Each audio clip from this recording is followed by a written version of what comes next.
Hey coin collectors, and welcome to the DC Coin Roll International coin channel. We got some 1979 dimes here. You see the Denver one here, a couple of S here for San Francisco Mint, and over here no mint sign at all. That's the Philadelphia Mint. But let's just get right to the S and muddy S and clear S and all the different kinds of labels for this S. And these are obviously in proof coins. And by proof coins, I mean they were made at the San Francisco Mint.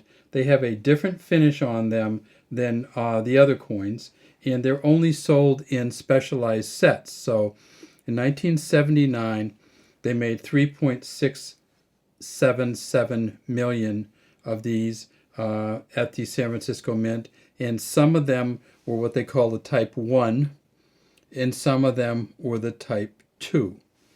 The Type 1 is this one here, the so-called filled S. And when we magnify them, you can definitely tell the difference between the two of these. So this is the filled S, this is the clear S. And look at that, it's just a big lump once you magnify it. The S kind of got filled in, and unclear why, whether it was just the way that they were putting the mint mark on there, or whether they that something was going weird with the coin. However, this clear S over here came out pretty clear.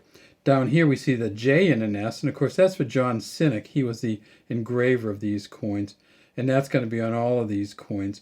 The filled S right here is the so-called Type 1 is worth $5 or more.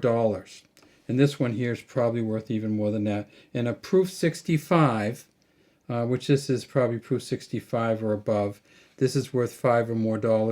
The clear S over here is worth $2 or $2+. So not really expensive coins. And if you are going to look for the 1979s, I would suggest you look not at the San Francisco Mint coins, which have kind of a ceiling on them because they're all made pretty well, and they're all set up. They're all set up so that they've got special polish on them and everything. And what a lot of collectors like is not the ones that they sell as specialty coins, but the ones that they sell as regular circulating coins. So what does this say? Well, Liberty here, In God We Trust down here, the year, the initials, the mint mark, and then Franklin Roosevelt facing to the left. This coin was first made in 1946. At that time it was a silver coin, 90% silver. In 1965 they moved to a copper nickel clad copper. And if you're looking for these, one of the things you look at is this torch in the middle. So it says United States of America at the top, 1 dime at the bottom. These are dots here. It says E pluribus unum across here. And notice there's also, let me show you the dots in E pluribus unum. So there's a dot between E and pluribus, and there's a dot between pluribus and unum. And sometimes they're so fine you don't really even see them. And in this one you can clearly see the acorns, both of them. See the one up here? On the oak tree, for oak is for strength. And over here you see the olives on the olive sprig, and of course, the olives are for peace. And then down here, you see the torch. And what you look on this, when you look at the torch on these are polished differently, so you don't see it as good on these, which is kind of odd. But you see if there's 2 different bands separated there, 2 different bands separated there. And then we look for a little cupping in this holder down at the bottom. And this would be called, and then you look at the lines going through. So this would be called the full bands version. Now, I said you might want to look at the circulating coins. Well, let's look at those. And I got some nice ones here that we got from a collector. And this is on the left is the D. And you want to put these, I'll put these together and you can see the actual difference between the polishing. See, this is the circulating coins that come from an uncirculated mint set. This is the circulating ones, and you can't mistake them. They're just different coins. And of course, the S on this makes it unmistakable also. All right, so the D here for Denver. At the Denver Mint in 1979, they made 390.9 million of these. At the Philadelphia Mint, which is the no mint mark over here, they made 315. So about 700 plus million of these were made. Same thing on the edges. We're getting copper nickel clad copper. Same JS down here for John Cynic.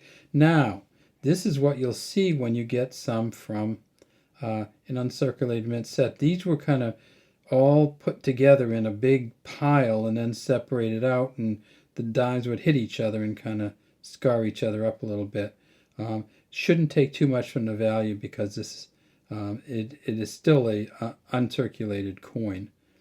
There's a JS down there. If we tip this one over, this one you can see not too bad. A little bit of scratching in there, but pretty close to a full bands version here, except now look at the bottom.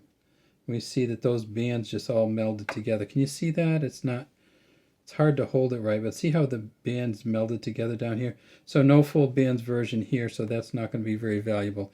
If we can find one of these in a full bands version, it's going to start at around $5 or more.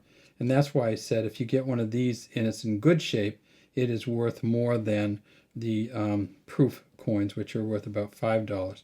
Now there's some good bands there. Now let's look at the bottom and see.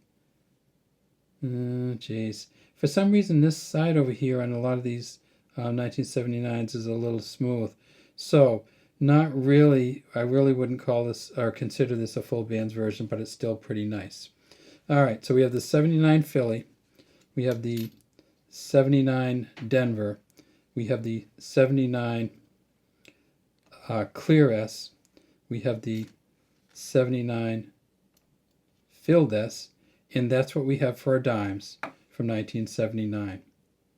Thanks for watching DC Coin World International Coin Channel.